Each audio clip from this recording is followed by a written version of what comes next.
आप देख रहे हैं अब की बार किसकी सरकार, और हम लगातार राज्यभर तरीके से आपको बता रहे हैं कि किस पार्टी का वर्चस्व किस राज्य में होता हुआ दिखाई दे रहा है। विद्या, बताइए कर्नाटक और केरल में क्या सूरत उभर रही है? जी, कर्नाटक और केरल वो राज्य, एक जगह जहां पर बीजेपी मजबूत है, लेकिन दूसरी जगह दूसरा स्टेट जहां पर लेफ्ट, एकमात्र लेफ्ट की सरकार है पूरे देश भर में।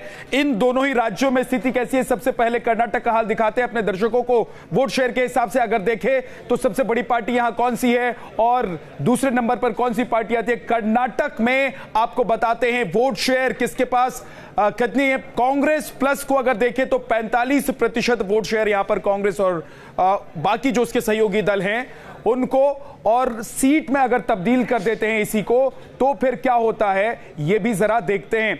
सीट में अगर कर्नाटक के वोट शेयर को तब्दील कर दे तो देखिए 28 सीटें हैं, कांग्रेस प्लस को 13 सीटें, बीजेपी प्लस को 15 सीटें यहां पर कर्नाटक में। पिछली बार बीजेपी ने 17 सीटें जीती थी, लेकिन हम आपको बता दें कि ये बीजेपी प्लस है, यानी कि सहयोगी भी साथ में हैं।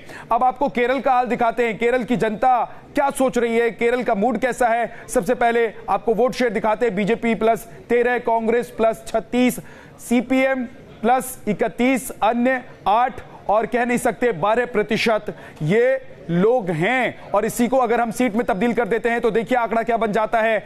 ये आंकड़ा किसके फेवर में है ये भी समझ लीजिए। सीटें किसके पास कितनी हैं ये हम आपको दिखाते हैं। 20 सीट यहां पर केरल में लोकसभा की हैं।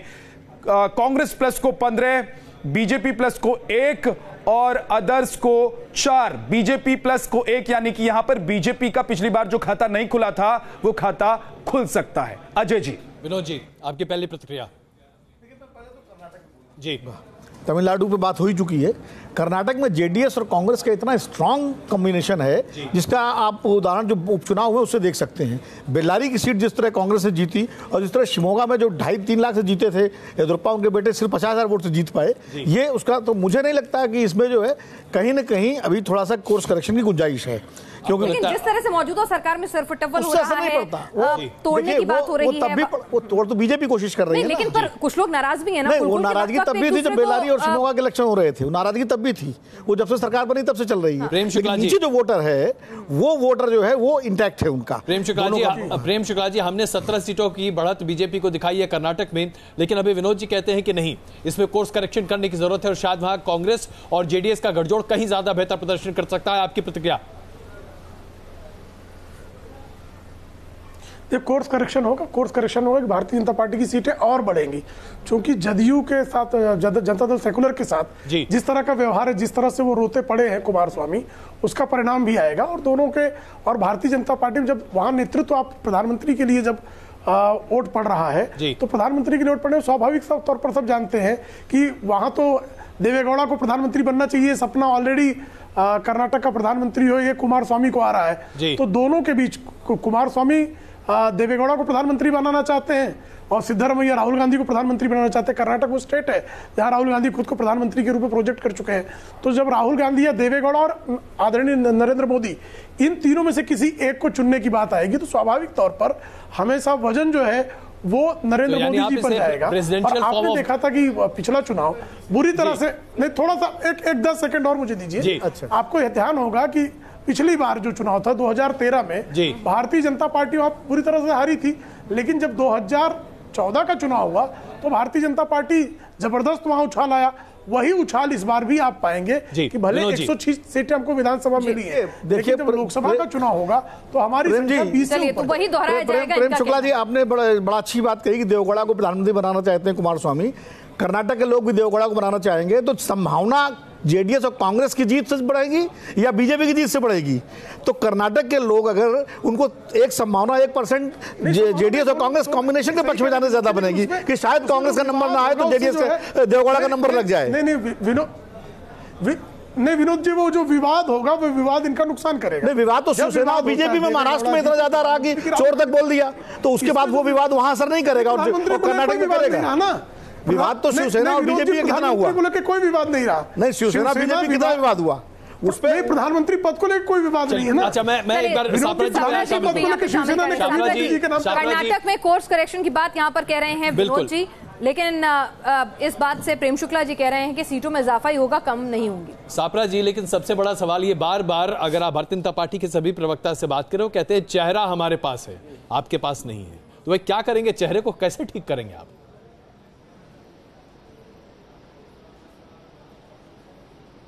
देखिए, भारतीय जनता पार्टी के हर एक प्रवक्ता के मुंह में हड्डी तो है नहीं, जबान है, कुछ भी बोल सकते हैं, लेकिन 2004 का उदाहरण इनके सामने है कि तब भी कोई चेहरा नहीं था। तब अटल बिहारी वाजपेयी नरेंद्र मोदी जी से बड़ा चेहरा था, तो भी कांग्रेस पार्टी की यूपीए की सरकार बनी और डॉक्टर मनमोहन सिंह 10 साल कामयाबी से उन्होंने सत्ता चलाई है। ये जो अभी 5 राज्यों के चुनाव हुए जिसमें 3 राज्य कांग्रेस जीती है, 5 राज्यों में कमल मुरझाया है, लेकिन जिस 3 राज्य में कांग्रेस जीती है यहां भी हमारे कोई मुख्यमंत्री के चेहरे नहीं थे, उम्मीदवार नहीं थे हमारे पास में मुख्यमंत्री के। तो ये इनका बोलने का तरीका है, ये बोलते जाएं, चुनाव हो जाएगा, जनता आज वोट करने वाली है। जो इन्होंने वादे किए हैं ना 2014 में, जो 15 लाख रुपए देने का वादा, 2 करोड़ नौकरियां देने का वादा, किसानों की एमएसपी का वादा, या इस तरह से जो इन्होंने जुमले बोले हैं, लगातार ये वादे गिना रहे हैं, तो मुझे लगता है कि एक मौका जरूर प्रेम शुक्ला जी को देना चाहिए। प्रेम शुक्ला जी, वादे जो किए आपने उसको पूरा किया कि नहीं, जवाब दीजिए, क्योंकि अनुराग भदौरिया जी इस प्रोग्राम की शुरुआत से आपके सामने यही सवाल रख रहे हैं। प्रेम शुक्ला जी, जी जी जी, हमने वायदों से अधिक किया, वायदों से अधिक 5 ऐसे काम बता दीजिए जिनको लेके जनता के बीच में जाएंगे। दिया आयुष्मान भारत में, वही गिना रहा हूँ, वायदों से अधिक 1.5 करोड़ लोगों को 5 राज्यों में चुनाव हार गए 5-0 से। देखिए बीच में बोलिए सपरा जी, थोड़ा सा मुझे लगता है कि जब बहस में एक दूसरे को जी बोलिए शिष्टाचार मेंटेन किया जा रहा है, दुष्टाचार पर ना आमादा हुआ जाए। बोलिए, कृपा करके मुझे बताइए कि 1.5 करोड़ लोगों को मकान, ये 1947 से लेके 2014 तक कितने लोगों को मकान इन्होंने दिया मुफ्त का, ये आंकड़ा बता दें। और 1.5 करोड़ लोगों को हमने मकान दे दिया। शौचालय आप कितना मकान इन्होंने 1947 से लेकर 2014 45 वर्षों में कितना दिया, हमने 5 वर्षों में कितना दिया, कोई भी आंकड़ा देख ले आप। अस्पताल, रुग्णालय, हमने दवाइयों के जो दाम कम किए हैं, हमने जो है हार्ट ट्रांसप्लांट पे जिस तरह से जी बिल्कुल भदौरिया जी, एक बार इनके सवाल पूरे हो जाएंगे। एमएसपी हमने दी है, तो ऐसे तमाम चीजें हमने की है। ये तो गरीबी हटा रहे थे, मुझे उत्तर देना पड़ेगा ना। अच्छा, एक मिनट, बिल्कुल सापरा साहब 1 मिनट, अनुराग जी, हाँ अनुराग जी प्लीज, अनुराग जी, लेकिन जो वादे आपने किए थे, रोजगार, काला धन वापसी, वो आप नहीं गिना रहे हैं, बाकी कुछ और अपने कामकाज गिना रहे हैं, उनको आप बड़े मैं बोलूं, मुझे बोलने को, अनुराग जी बोलिए। अजय जी मैं बोलूं, अनुराग जी बोलिए प्लीज, बोलिए अनुराग जी। मैं जवाब दूं जी। देखिए, आपने देखा हो, इन्होंने बोला कि इन्होंने दवा सस्ती कराई, शायद ये भूल गए समाजवादी पार्टी सरकार में पूरी दवा इलाज पूरा फ्री था। आपने तो दाम कम किए। आपने एक वादा पूरा, शौचालय की बात बताई, जरा गांव में जाके देखिए, शौचालय की जगह 2 ईंट रख दी आपने, 2 ईंट रख दी, बोले शौचालय बन गया। कम से कम हकीकत तो जनता से पूछ लीजिए। और आपने सिर्फ डाटा दे दिया, हमने इतने बना दिए, कितने मकान आपने बना दिए, 1 लाख लोगों को मकान नहीं बना, 1.5 करोड़ लोगों को मकान दे दिया आपने। अगर हमारा काम तो धरातल पे दिखता है, चलती हुई मेट्रो दिखाई पड़ती है, रोड पे आप चलते हो तो रोड दिखाई पड़ती है, स्टेडियम आपको दिखाई पड़ेगा, 1090 आपको दिखाई पड़ता है, अभी भी डायल कर लो पुलिस आ जाएगी, 100 डायल आपको दिखाई पड़ेगा, समाजवादी पेंशन आपको दिखाई पड़ेगी, किसानों के खाते निकल लिए थे, दिखाई पड़ेगा, हर डिस्ट्रिक्ट से हमने 4 लाइन कनेक्ट किए, दिखाई पड़ेगा। विधानसभा चुनाव हो रहे थे, वो जनता को नहीं दिखा था। बोला जा रहा है, सपरा साहब आप भी कुछ कहना चाह रहे हैं, पेपरों में बोला जा रहा है, हकीकत में कहां, जरा बता दीजिए। हकीकत में आपने बोला था कि जी सपरा जी प्लीज, अभी मेरी बारी है भाई। अनुराग जी एक मिनट नहीं दिया, अभी हम जरा केरल पर भी चर्चा करना है, नहीं आए अनुराग जी, मुझे बोलने दीजिए, केरल पर भी चर्चा करना है। सपरा जी प्लीज बहुत संक्षेप में, केरल पर चर्चा करना बाकी है, वक्त बहुत कम है।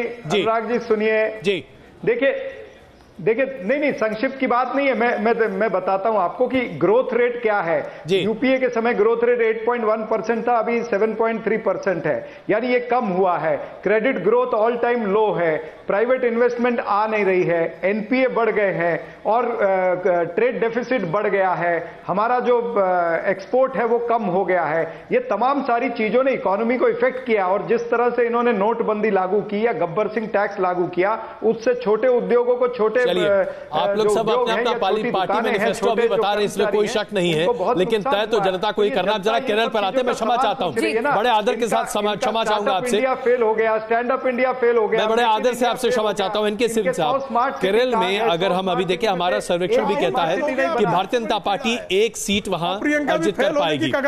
केरल में जो एक बड़ा मूवमेंट के तौर पर हम देख रहे थे और भारतीय जनता पार्टी वहां पर बड़े पैमाने पर अपने आप को प्रस्तुत कर रही थी सबरीमला के मसले पर, क्या इसका इंपैक्ट बिल्कुल नहीं मिलेगा? क्या केरल में एनडीए बहुत ज्यादा अपना प्रसार नहीं कर पा रही? नहीं, बहुत अच्छा कर रही है एनडीए वहां पे प्रसार। आप यहां देखें कि कितने लोग इस समय संघ के वहां मारे गए हैं, और 2 साल बाद फिर संघ ने भी वही शुरू किया जो कि मार्क्सवादी कर रहे थे।